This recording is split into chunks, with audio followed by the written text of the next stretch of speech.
Today we'll be talking about these wonderful and unusual fruits, also known as Chokos.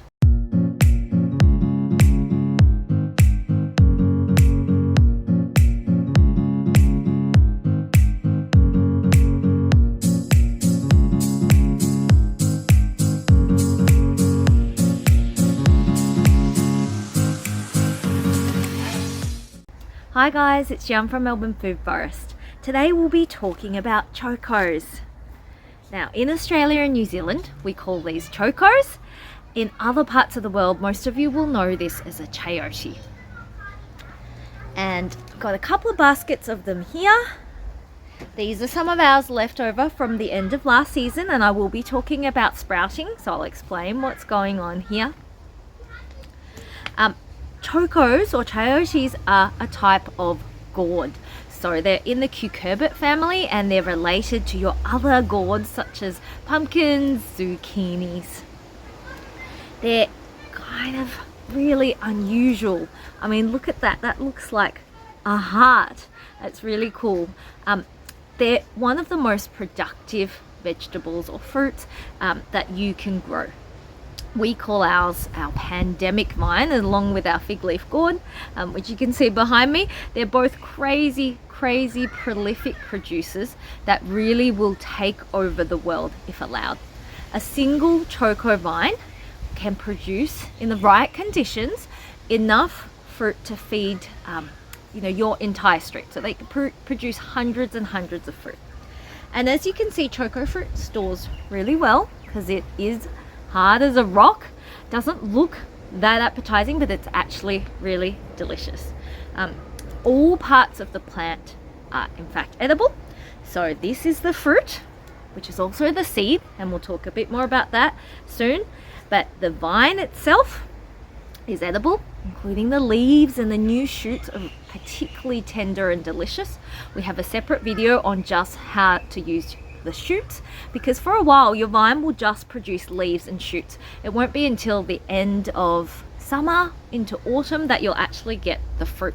So you'll need to be quite patient and learn how to use the vine as well, which is super delicious. I'll link that video above. The tubers, so the roots of Choko are also edible. They're kind of like potato. So pretty much every single part of this plant is edible, which makes it a really wonderful permaculture plant to have in your garden because it has so many different functions. Choko grows as a lush green vine that will take over a very large space. So in order to grow it, you will need a large sunny space. If you don't have it, we'll show you, if you think you don't have the space, we'll show you where we grow ours, because you can train them up quite creatively.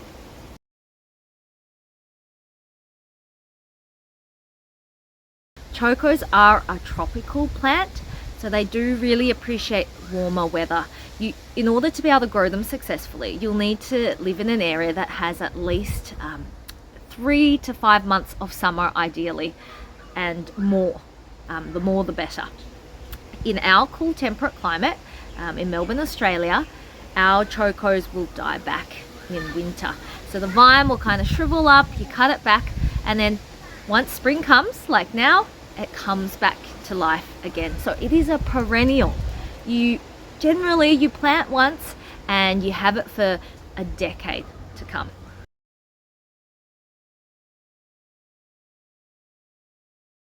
Something that's really important to note about Chokos is that they're not the same as a plant called moth vine.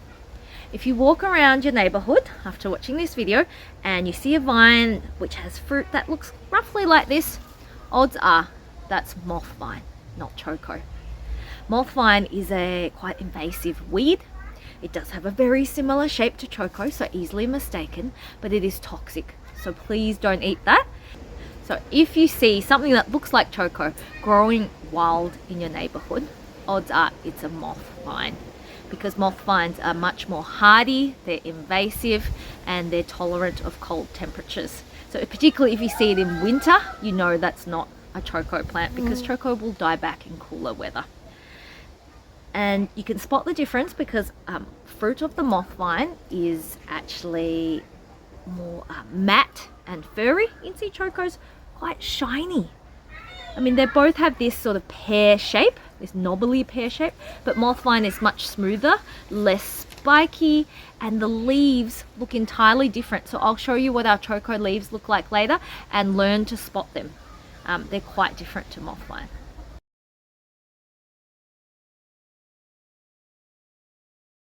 I know of two types of Choko, and I don't think they've been named, so I call them the green and the white. They both taste roughly the same, but I really love the novelty of the white one because the green kind of gets camouflaged and disappears amongst the foliage, whereas the white really pops.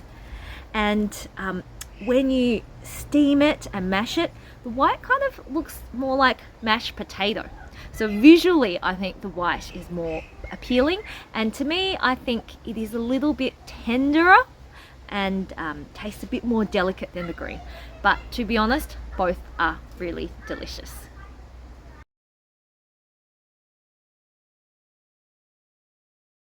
So how do you get your hands on a Choko plant? Well, Chokos are quite an old-fashioned backyard vegetable. You're actually not going to find them at your local nursery. The way to get one is to sprout one yourself from the fruit. So Choko fruit are coming back into fashion and becoming increasingly more common. I actually saw one in our local supermarket recently. So as long as you get your hands on a couple of these fruit, you will be able to grow your own Chokos from it. And how do you go about doing that? Well, you need to let it sprout like ours have here.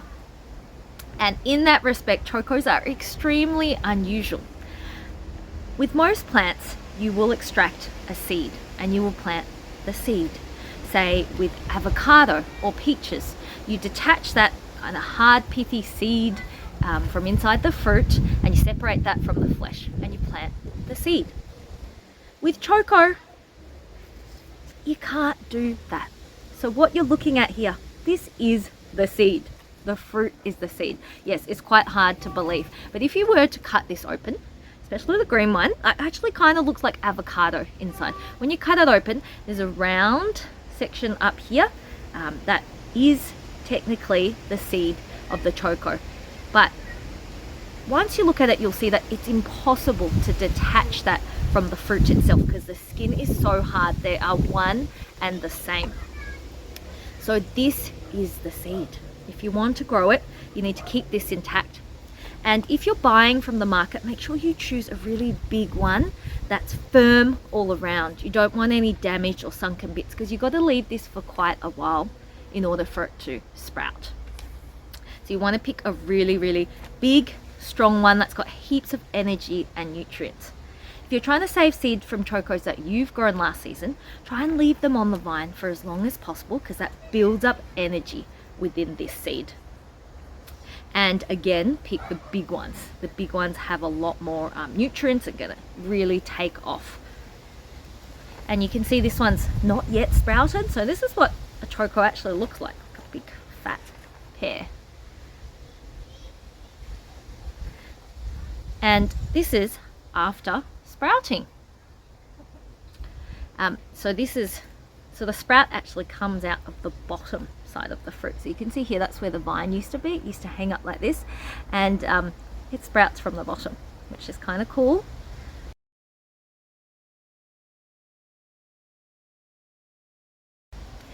In order to sprout a Choko, leave said Choko in a airy, cool room. The main thing is to keep it out of direct sunlight. It doesn't have to be in a dark spot, so you don't need to like put it, you know, under your house or in your pantry necessarily. We have ours on the shelf of our study, and it's kind of cool watching it sprout. So just a room with only indirect light, because if it gets too much direct sunlight, the fruit can actually dry out before the vine shoots out of it. So that's not what you want to happen. So you get one of these generally in autumn, either off your vine or from your market, and leave it somewhere out of direct sunlight. And you just wait. And gradually over time, you'll see little shoots like this first appear. This is on one of our white chokos. And then leave it a few more months, you'll get these monstery long shoots. So just be careful not to snap them off. So leave it somewhere out of like harm's way and let it grow. I usually let the shoots grow at least 10 centimeters before I even think about planting out, or you can base it on seasons. So chokos really like the warmth. Don't plant these out until the weather's warmed up, generally spring, mid-spring, even into summer. Now the way I like to plant chokos is first into a pot like this. The reason for this is you can get a head start even while your soil is still cool outside.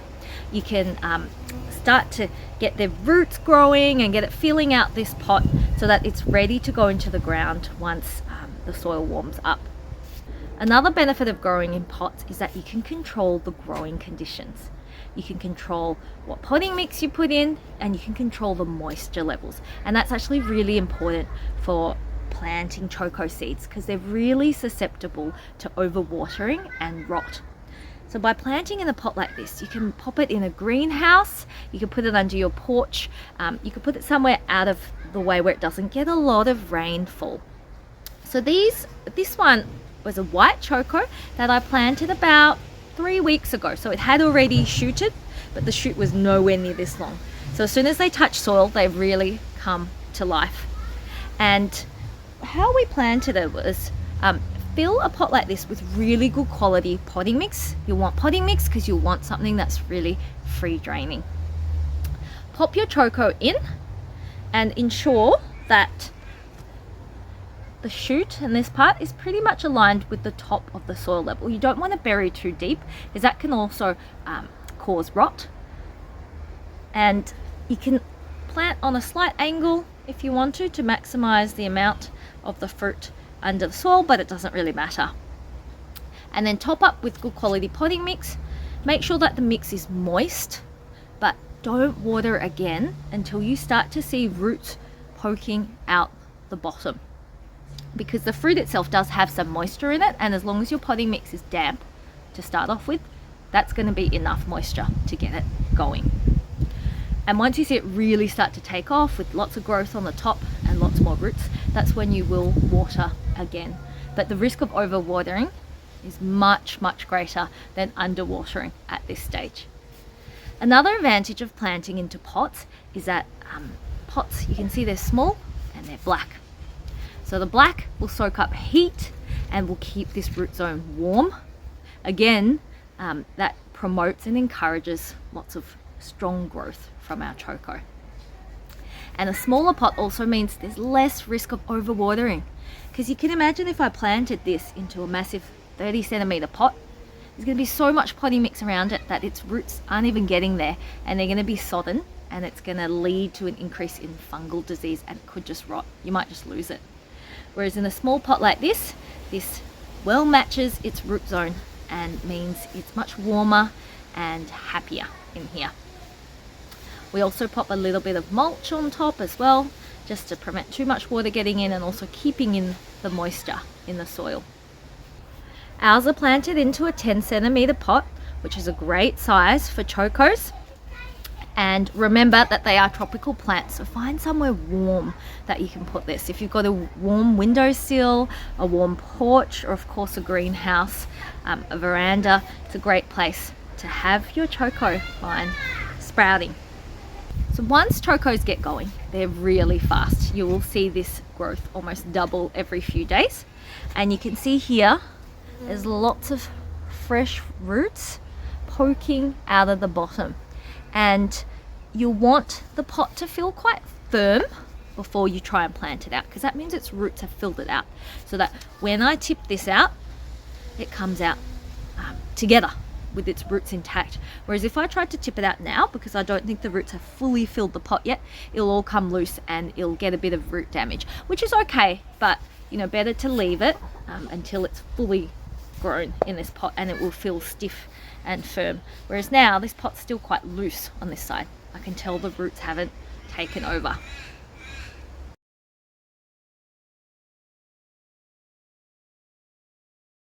We've moved to the potting table. I'm going to show you how I planted one of these to become like this one I prepared earlier.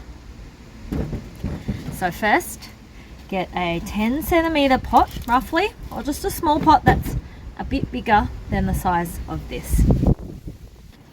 Now I've half filled it with some really good quality potting mix. You'll definitely want the premium stuff because the cheap and nasty mixes really don't grow the same and won't give your Choko a good head start to life.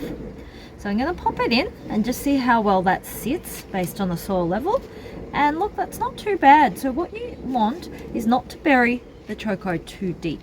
You want kind of where the sprout first starts coming out from to be roughly aligned with the level of the soil.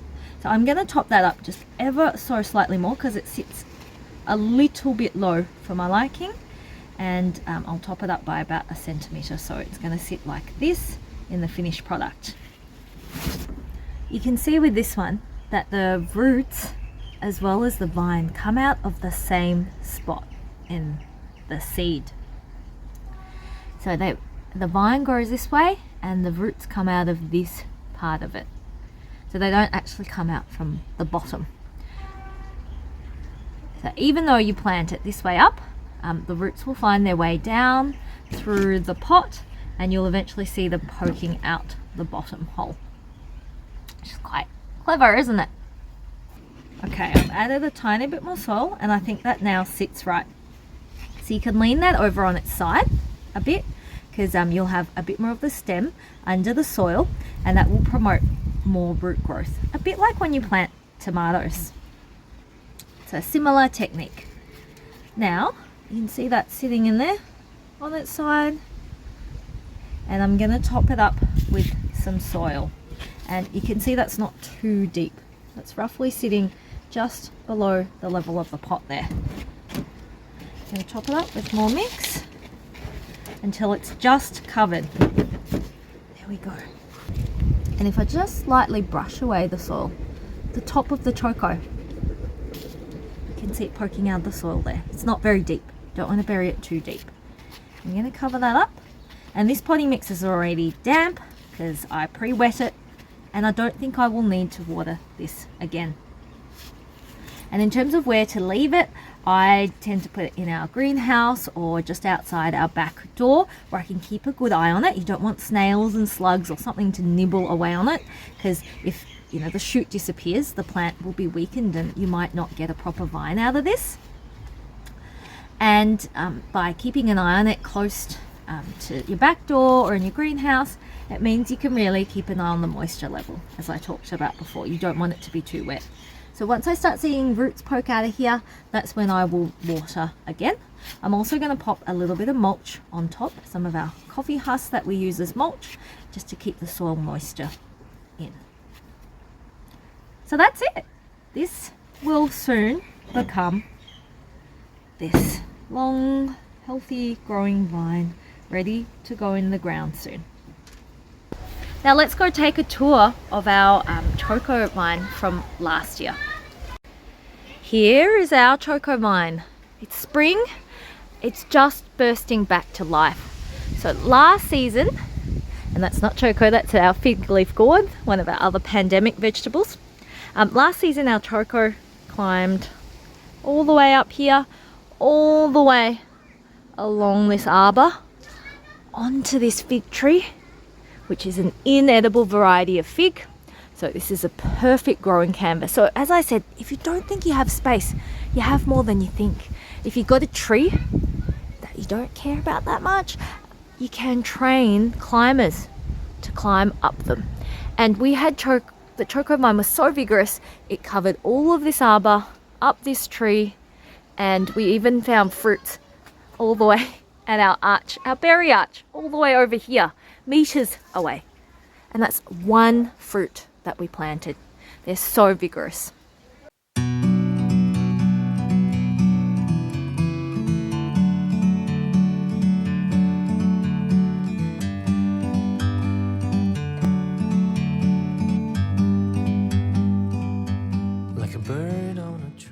So you can plant them along a fence line, but you may need to prune back regularly to keep them in check. And you can see in our video from last season about how we use the shoots, just how much this fills out this area, which is what we want, because we want to protect our chickens and our chicken coop from harsh western sun. So chokos are so good at that. In winter they die back and they let light in, and in summer they provide really valuable shade, and it's really cool and beautiful and lush under here. It's a really nice place to be, as opposed to without the vine. This is a harsh exposed spot with lots of western sun. And our vine mostly all died back in winter. We've cut that back, and it's actually planted in this raised bed here. You can see how thick that's gone in one season. In one season, this was planted last spring into this spot. And heaps and heaps of new shoots come out. And so the first year, fruits will come later because the vine's still getting established. Whereas in second and subsequent years, you will get fruit a bit earlier because the plant's much more established and much more resilient to cooler temperatures. It will get going quicker. And you can see the beautiful leaves. They've got this almost grape vine-like shape, and it does look a bit like other cucurbits like zucchinis, but much smaller leaves. So recognize this and don't confuse it for moth vine, which has totally different shaped leaves. It's got glossy stems and is a natural climber. Puts out heaps and heaps of tendrils. It grabs and climbs itself with not much effort at all. So we don't really tie ours in, but you can see, so this shoot has dropped down like that. I will just kind of push it up and wind it into our mesh there just to help it get going, and then it will find its own way. Chokos really, really love sun. So the more sun you can give them, the happier they're going to be. And so not much sun in this spot. So it's quite shaded next to our potting shed here. But once it gets up there, gets going, gets on top of that tree, it is soaking up full day sun, which is absolutely amazing for it. They love extremely, extremely rich soil. The more compost and organic matter that you can give it, the more vigorous it's going to grow. So I'm literally topping it up whenever I can with organic matter that I've chopped and dropped here, with our homemade compost, our chicken manure from our girls, worm castings, whatever you've got, throw it at it. You really can't overfeed a choko with gentle organic matter and gentle manures. As mentioned earlier, all parts of the plant are edible. In particular, these tender shoots, like this delicate young shoot, are some of our favorite things to eat, in addition to the choko fruit, of course. If you check out our video linked above, you'll see some of the ways that we use these shoots in our cooking. Okay, well, I think that's all I need to say about chokos at this point. We will keep updating you as our plant grows and takes over our whole garden, and I'll look forward to sharing with you once it starts flowering. I'll show you what the flowers look like. Once it starts producing lots and lots of choko fruits, we will share with you how we use these in the kitchen as well. As always, if you enjoyed this video, please remember to like the video, subscribe to our channel, and share it with your friends, as this all means so much to us and helps support our work. It means we can keep making videos like this. Thanks so much for your support, and until next time.